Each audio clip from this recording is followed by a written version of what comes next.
두아디아라고 하는 지역은 버가모에서 동쪽으로 60km 지점에 있는 곳으로 행정 수도인 버가모의 관문 역할을 했습니다. 지금은 인구 6만 명 정도가 살고 있는 아키사르라고 하는 지방입니다. 그때나 지금이나 큰 도시는 아니었습니다. 그러나 과거에 출토된 비문에 의하면 여러 개의 조합, 길드가 있었으며 가죽 제품, 양모, 직조 기술, 특히 염색업이 발달되어 있었음을 알게 됩니다. 협동조합 때문에 상권이 매우 활발하던 곳이었습니다. 사도행전 16장을 보면은 바울이 2차 전도 여행을 할 때 아시아에서 전하는 것을 성령이 막으시고 유럽으로 가게 했습니다. 마게도니아의 첫 성인 빌립보라고 하는 곳에 가서 바울이 복음을 전하는데 그때 루디아라고 하는 한 여성을 만나게 됩니다. 이 루디아라고 하는 여성이 기독교 역사에 매우 중요한 일을 하죠. 빌립보 교회의 아주 설립의 주체가 됩니다. 이 루디아라는 여성은 바로 두아디아 성의 출신입니다. 사도행전 16장 14, 15절을 한번 읽어보겠습니다. 두아디라 시에 있는 자색옥감 장수로서 하나님을 섬기는 루디아라 하는 한 여자가 말을 듣고 있을 때 주께서 그 마음을 열어 바울의 말을 따르게 하신지라. 그와 그 집이 다 세례를 받고 우리에게 청하여 이르되 만일 나를 주 믿는 자로 알거든 내 집에 들어와 유하라 하고 강건하여 머물게 하니라. 바울이 안식일날 복음을 전하러 갔는데 강가에 있던 몇몇 여인에게 복음을 전했습니다. 그때 루디아라고 하는 여성이 마음의 문을 열고 바울의 말씀을 받고 청종했다고 그랬습니다. 그래서 혼자만 세례받은 것이 아니고 그 집에 바울을 모시고 가서 온 집안이 다 세례를 받고 그리고 바울이 사역하는 동안에 자기 집에 머물라고 집을 내주었습니다. 당시에 여성 기업가였고 여장부였으로 보입니다. 그 루디아의 직업이 자주장사였다. 그 말에는 자줏빛 색깔이 나는 염색을 한 옷감을 갖다 팔았다 것이죠. 이 두아디아라고 하는 곳이 염색업이 발달해가지고 특별히 담쟁이에서 나오는 그 뿌리에서 나오는 거기에서 나오는 그 자주색을 가지고 옷감을 물들이면 상당한 고가로 팔렸다는 기록이 있습니다. 루디아가 고향으로 돌아가서 예배당을 세운 것인지 아니면 그의 가족이 세례를 받았으니까 그 가족들 중에 누가 고향으로 가서 교회를 세웠는지 모르겠습니다만 어쨌든 두아디아 성의 출신이었던 루디아의 영향에 의해서 교회가 세워진 것으로 추측이 됩니다. 문제는 이 교회가 처한 환경입니다. 일찍이 이 지역은 양모산업, 직조산업, 염색산업이 발달했고 그 직종마다 동업조합, 길들을 만들어서 업종별로 수호신을 섬기며 교제했습니다. 그러니까 그 조합원의 결속력이 대단했죠. 조합원끼리는 서로가 배려하고 끈끈하게 하나가 됐습니다. 지금도 우리가 보면 조합원들끼리 요식업은 요식업자들끼리 단체를 만듭니다. 요식업 연합회 전국. 유치원 하는 사람은 전국 유치원 연합회. 건축하는 사람은 전국 건설업자 모임. 교사들도 전국 교사 모임. 전국. 그것이 뭡니까? 자기들이 이익을 대변하는 단체를 그렇게 만들고 결속을 하는 것입니다. 이미 두아디아라고 하는 곳에 이런 길드, 이런 노동조합, 협동조합이 서로가 그때부터 활성화됐다는 것이죠. 그러니까 거기에 탈퇴를 하거나 가입하지 않았다. 그러면 그 사람은 그 사회에서 왕따를 당하는 것이죠. 조합원이 되어야만 같이 일할 수 있고 같이 이득을 나눌 수가 있고 누군가 이익을 대변해 주는 사람이 있고 그래 살아갈 수가 있는데 문제는 모이면 그들이 늘 우상의 재물을 먹고 마지막 헤어질 때는 음란한 파티를 하고 헤어졌다고 하는 사실입니다. 그 전까지는 별 양심의 가책이 없이 자연스럽게 조합원이기 때문에 그 의무와 회원으로서의 권리를 행사했지만은 예수를 믿고 나니까 이 사람들이 불편하게 된 것이죠. 양심의 가책도 되고 고민도 되고 갈등도 되고 우상의 재물을 먹어야 되고 또 음란한 행위를 축제를 같이 해야 되고 하니까 상당히 불편하게 된 것이죠. 일반적으로 참 반듯하게 살아온 사람들 외에는 거의 대부분의 사람들이 거듭나고 난 이후에 예수 믿고 난 이후에 오는 게 뭡니까? 불편함입니다. 자기 살아왔던 과거와 생활과 습관이 신앙하고 부딪히는 것이죠. 그래서 가책을 느끼고 굉장히 불편을 느낍니다. 예수 믿고도 별로 불편을 안 느끼고 전이나 지금이나 마찬가지로 살아가는 사람은 아주 우수하게 살았든지 아직도 예수를 안 믿고 있는 둘 중에 하나입니다. 예수 믿으면 다 불편합니다. 이거 버려야 되는데, 이거 끊어야 되는데, 이거 그만둬야 되는데, 하나님 말씀 받을 때마다 딱 부딪히게 되는 것이죠. 두아디라 교회가 지금 그렇게 된 것이죠. 지금까지는 길드라고 하는 협동조합을 통해서 자기들의 단체를 통해 가지고 늘 먹고 마시고 파티하는데 별로 문제가 없었는데 예수 믿고 나는 너무 불편한 것이죠. 자, 이 교회가 말이죠. 우리가 이제 서머나 교회나 버가모 교회에 대해서 생각해 봤지만 서머나나 버가모처럼 환난이나 핍박이 없는 교회입니다. 두아디라가. 환난이 없었습니다. 핍박이 없었습니다. 왜냐하면 그 도시가 작았고 무슨 황제의 숭전 혹은 뭐 그 아테네 신전이라든지 이런 큰 신전이 없었습니다. 작은 곳이고 그러다 보니까 외부로부터 뭐 황제를 숭배하라느니 뭐 아프로디테 그 아테네 신전을 섬기라든지 이런 핍박은 없었습니다. 그러나 업종마다 자기들이 섬기는 수호신을 다 섬기게 되었고 특별히 이 두아디라 교회는 이세벨이라고 칭하는 그 여성이 나타나서 자칭 선지자죠. 나타나서 교회와 성도들을 교모하게 타락을 시켰습니다. 잘못된 이단 사설을 가르쳤습니다. 그래서 그들이 받았던 복음, 예수 그리스도의 말씀의 기준이 무너지기 시작한 것입니다. 흔들려 버린 것이죠. 그렇게 편하게 살기를 선택해 버리는 것이죠. 불편하게 살는 게 아니고 오늘날 많은 그리스도인들이 사회생활과 직장생활을 하고 있습니다. 안 할 수도 없고 온갖 우리가 주변의 조롱과 핍박과 우리 스스로 안에서 일어난 시험을 받고 있습니다. 교회 올 때마다 와서 가면 갈등이 됩니다. 야, 내가 성경대로 사업하려고 이 사업이 되나? 이거. 성경대로 할 수 없다. 믿음을 지켜 직장생활 하려니 직장생활 너무 힘들다. 먹고 살긴 해야 되고 직장 그만둘 수도 없고 사업 그만둘 수도 없고 성경처럼 할 수도 없고 그것이 현대 크리스천들이 안고 있는 오늘의 갈등과 고민이 아니겠습니까? 우리가 어떻게 해야 되겠습니까? 그 당시에 두아디라 성도들도 그런 고민을 갖고 있었습니다. 우리가 7교회 이제를 하나씩 이제 쭉 살피는 가운데 이 중간에 와 있는 네 번째인 두아디라 교회가 편지가 가장 깁니다. 가장 긴 서신을 받았습니다. 그는 칭찬도 많았고 책망도 많았습니다. 그래서 편지가 길어질 수밖에 없었죠. 자, 주님께서 이 교회에 어떻게 말씀했는지 다시 한번 2장 18절에서 20절을 읽어보겠습니다. 두아디라 교회의 사자에게 편지하라. 그 눈이 불꽃 같고 그 발이 빛난 주석과 같은 하나님의 아들이 이르시되 내가 네 사업과 사랑과 믿음과 섬김과 인내를 아노니 네 나중 행위가 처음 것보다 많도다. 그러나 네게 책망할 일이 있노라.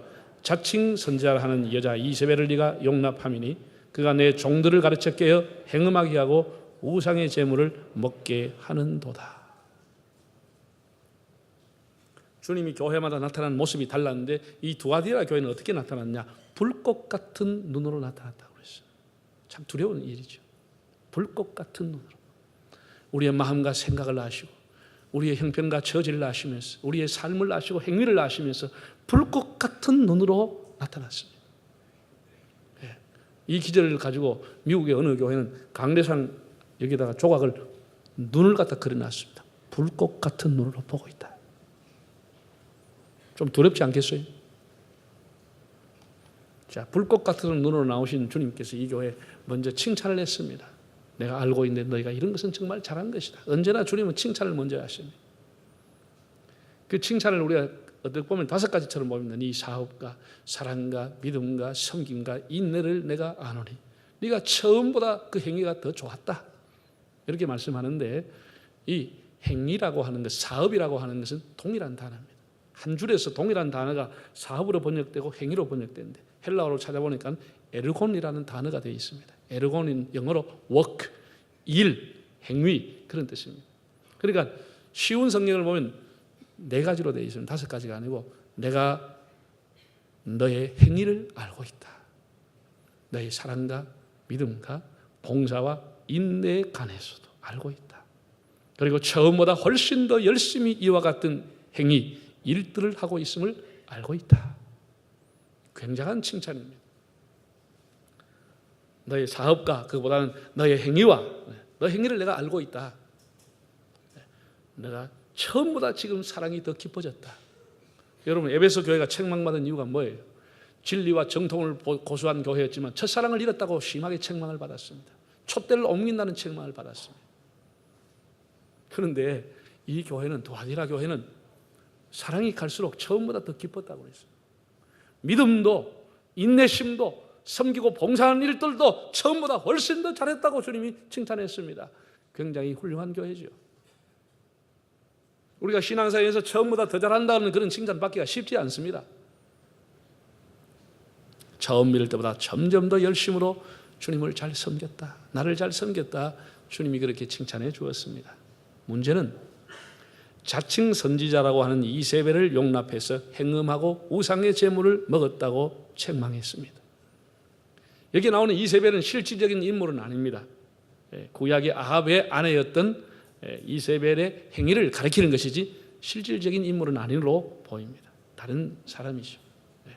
이세벨과 같은 행위를 했다고 하는 것이죠. 그 여성 지도자가 교회.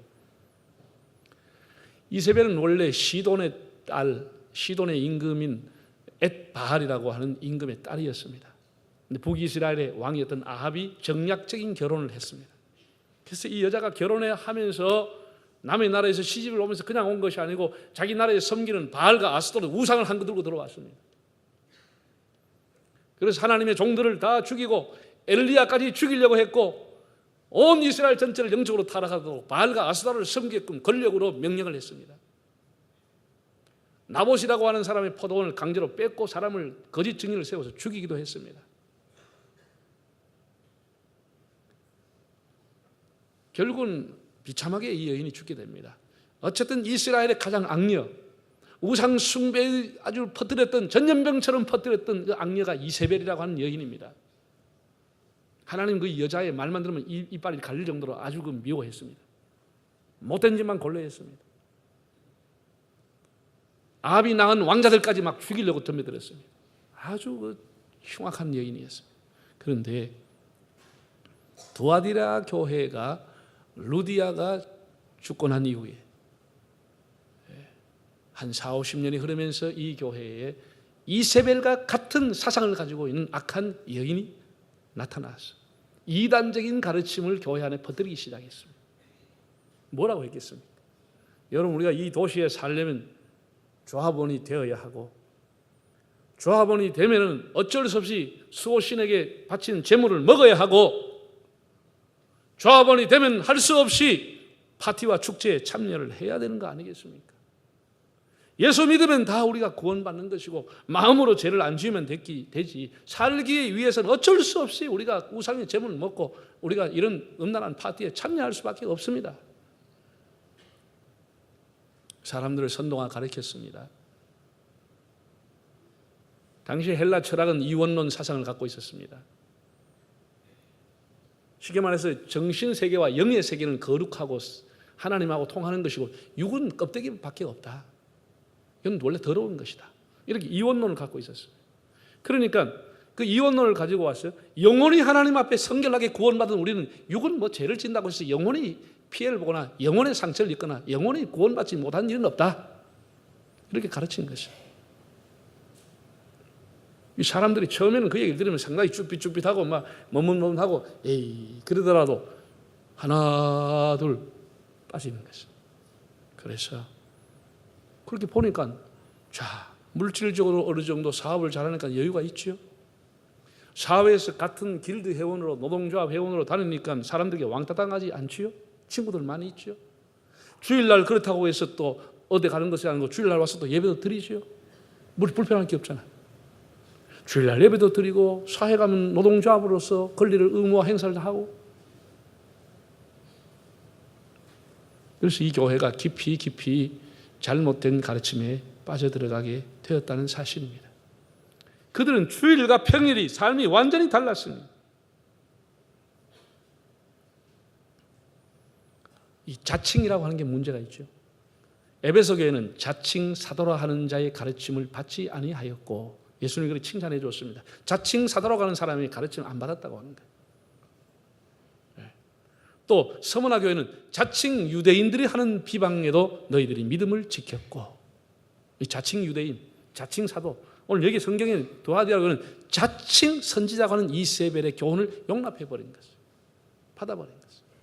이 자칭이 문제 아닙니까? 그는 어쨌든 뭐 자칭이지 가칭이든지 뭐 이세벨이 가르쳐 주는 걸 보기 참 편하거든. 예. 신앙생활 하는데 불편함이 없습니다. 주의를 잘 지킬 수 있고 돈도 잘 벌고 사회 가면 왕따도 안 당하고 같은 조합 보내고 쾌락도 즐기고 핍박도 없고 그렇게 이중적인 삶을 두아디라 성도들이 살았다는 사실입니다. 주님께서 그 교회에 나타나 하신 말씀입니다. 내가 다시 한번 너에게 기회를 주노니 회개하라. 회개하라. 이중적인 잣대와 이중적인 생활을 청산하고 회개하라. 주일이나 평일이나 하나님 앞에 살도록 힘을 써라. 그런 말씀입니다. 주님은 언제나 기회를 주셨습니다. 고치고 바꾸는 것은 우리가 해야 될 일이죠. 우리가 성결과 정결과 경건할 힘을 써야 되는 것이지 예수님이 그것까지 책임져 줄 수는 없지 않습니까? 주님께서 안타까운 마음으로 그 교회를 보시면서 회개하라고 말씀을 했습니다. 회개하라. 구별됨이 없이 주일과 평일과 다르게 살아가는 그 모습을 회개하라고 책망했습니다. 그러면서 내가 올 때까지 믿음의 도리를 굳게 붙잡으라고 말씀했습니다.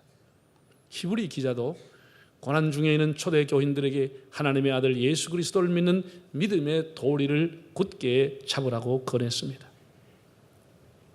사랑하는 여러분, 사람들은 장수의 시대가 되어가지고 앞으로 내가 어떻게 될까 상당한 염려가 많습니다. 너무 크게 염려하지 할 필요 없고 예수님 굳게 잡으시기를 바랍니다. 주님이 알아서 할 겁니다. 저는 늘 그렇게 생각합니다. 우리가 하나님의 영광을 가리울 정도로 살아가면 하나님께서 우리를 데려가지 않겠습니까? 우리가 남에게 구걸할 정도로 되면은 하나님께서 우리의 마지막 품위를 지키기 위해서 때가 되어 데려가지 않겠습니까? 뭘 그래 염려 많이 하십니까? 주님만 굳게 잡으면 됩니다. 여러분 바닷가에 가면은 방파제라는 게 있습니다. 요즘은 하도 해일이라든지 쓰나미 모질게 몰아치기 때문에 방파제를 많이 높여놨습니다. 심지어는 10m 이상 높이가 두껍게 해놔놨습니다. 그 파도나 태풍이나 해일이 치면은 이제 그걸 못 넘어오도록 마을로 배로 못 넘어오도록 방파제를 만들고 비바람이 치고 풍랑이 치면은 예고하면은 딱 작은 배들은 어선들은 전부 방파제 밑에다 거기다가 탁 와서 묶어 놓습니다. 여러분 태풍이 몰아치는데 그냥 바다에다가 노출되나 방파제 없이 그냥 있다. 그 배는 밤새 일어나면 산산조각이 나서 떠나버리고 없습니다. 끈은 풀려지고 배가 산산조각이 나서 흔적조차 사라지고 마릅니다. 그래서 방파제가 필요한 것이죠. 그럼 우리가 믿음이라고 하는 게 뭡니까? 우리의 믿음은 바로 이런 방파제입니다. 인생이라고 하는 것은 옛날 사람들이 일엽편주라고 그랬어요. 망망대해 한 척에 외롭게 떠다니는 배라고 했어요. 우리 인생에 얼마나 많은 태풍이 몰아칩니까? 겨우 서 있지만 서 있을 수조차 없을 정도 연달아서 태풍이 몰아칩니다. 연달아서 자식 사건이 터지고 가정의 사건이 터지고 정말 망망대해처럼 노출되어 있는 바다에 우리가 온갖 해일과 쓰나미 속에 우리 인생이 잠겨져 갈 때 우리가 피할 수 있는 것은 예수님의 방파제밖에 없습니다. 예수님 앞에 피하는 것입니다. 평소에는 가까이 하는 사람들도 우리가 인생의 풍랑을 만나고 쓰러지면은 전화조차 안 받는 거예요. 다 부담스러워가지고. 예수님만이 우리의 큰 환난 중에 도움이요 방파제가 되는 줄 믿습니다. 믿음의 도리를 굳게 잡고 주님을 피난처로 삼아서 살아가야 합니다. 가끔 교인들 가운데는 교회에서 가르치는 설교, 성경 공부, 진리에 별로 만족하지 못합니다. 특별한 것, 신비한 것, 무슨 뭐 성경을 쪼개고 따끔따끔한 것, 특별한 은사를 주는 것을 기웃거리고 이세벨 학원으로 등록하고 다닙니다. 기도원에 공인되지 않은 곳곳에 사설 그런 곳을 만들어 놓은 곳에 다녔어. 머리들이 대놓고 안수받고 하는 사람들이 있습니다. 교회를 떠나지는 않고, 왜 교회 한 것이 있는데 갈라기 아깝기도 하고, 한 발은 교회 들어놓고 한 발은 이세벨 학교에다 발들어 놓고, 이미 그 사람은 진리를 떠난 사람입니다. 여러분, 밥이나 물이라고 하는 것이 뭐 맛이 있습니까? 예? 자, 여기 물이 있습니다. 이게 뭔 맛이죠? 예? 이거는 녹차를 내가 녹차 맛이 납니다. 물이라고 하는 게 물 맛이 날 수밖에. 별로 뭐 마음에 자극도 없고 뭐 따끔따끔한 거 없습니다. 밥도 먹어봐도 뭐 마찬가지입니다. 그럼 이게 뭐 따끔따끔 톡 쏘는 걸 먹어야 되겠다. 쪼개지는 거 먹자. 날마다 아침 저녁 콜라 한 1년만 먹어보세요. 창자 구멍이 뻥 뚫립니다.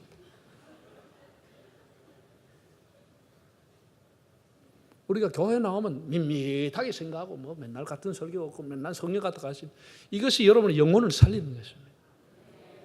영혼을 살리는 것입니다. 따끔따끔하고 먹고 싶은 분 있으면 저한테 오세요. 제가 이세벨 학원 다 등록시켜 드리겠습니다.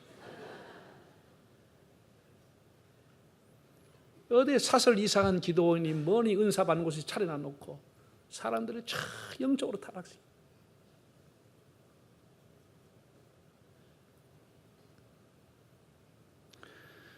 하나님의 말씀, 믿음의 도를 굳게 잡으시기를 바랍니다.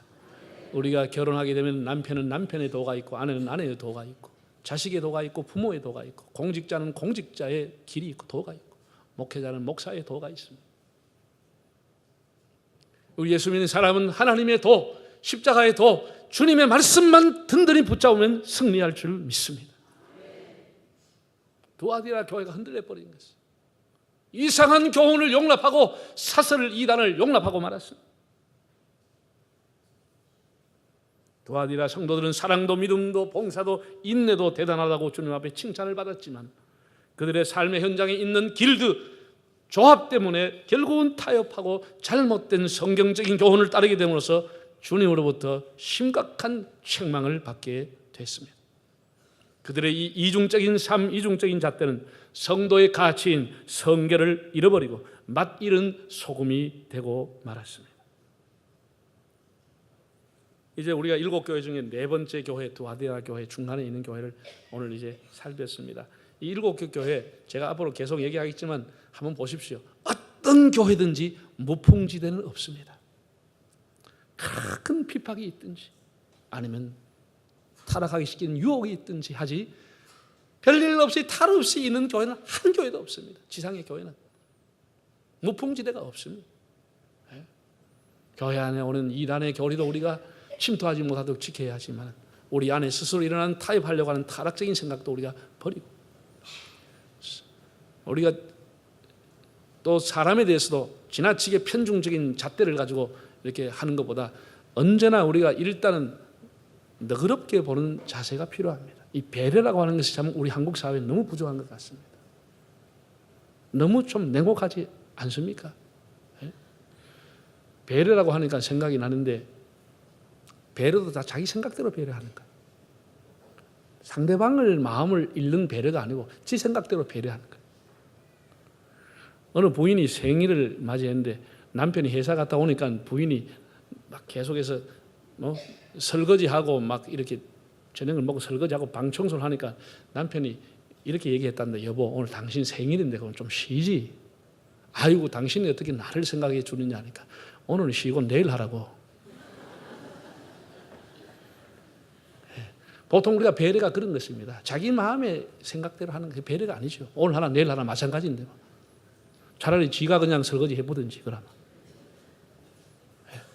사람이 가지고 있는 배려라고 하는 게 그런 정도입니다. 그러나 어쨌든 그 정도라도 우리 사회가 배려가 있어야 되는데 너무 이렇게 공격하고 삭막하다는 거예요. 자기에게 너무 너그럽죠. 온갖 변명 다 끌어들이죠. 남에게 너무 가혹하죠. 그런 우리가 자세를 우리가 바꿔야 되겠죠. 우리도 생활이 얼마나 더 이중적입니까? 사람들 보면 거룩하고 어느 목사님이 막 그래야 막 은혜로운 설교하는 사모님 막 집에 오니까 강대상에서 사합시다 그러더라네. 뭔 말인지 모르면 집에 가서 생각해 보세요. 교인들 아들 하도 거룩하게 하고 집에 가서는 엉망을 하니까 사모님이 막 우리 보면 강대상에서 살림합시다 그러더라. 우리가 부족하더라도 하나님 앞에 경건하게 살려고 힘을 써야 해요. 정말 바르게 살려고 주님 앞에 살려고 힘을 써야 하나님이 그것을 보시고 그 사람을 귀하게 보시고 영광을 받으실 게 아니겠습니까? 그냥 내 마음대로 살아버리면 완전히 맛들은 소금이 돼서 세 사람의 짓밟혀야 다니는 짓밟혀. 우리가 그렇게 살지 말고 회개의 기회를 주시는 주님 앞에 다시 한번 믿음의 도를 굳게 잡고 살아가시는 우리 모두의 삶이 될 수 있기를 바랍니다.